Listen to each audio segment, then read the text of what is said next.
便宜。多少钱？结果二姐就给我买了一个德国饮料，看看她自己买了个什么，快看看。她这一个，哎，我这德国饮料5瓶儿，就她这一个玩意儿啊，这餐饮标准就是这么不平等，我认为这非常不合适啊。怎么不合适啊你？好好反省一下吧，二姐。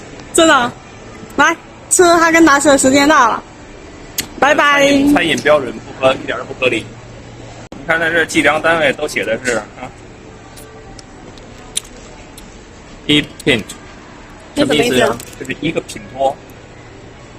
我也听不懂啊。这是欧洲的一种计量单位，就是1品托。1品托呢，那么和这个就是正常的这个国际公制的质量单位就是568个毫升，就是1个品托。来喝一下，看口感怎么样？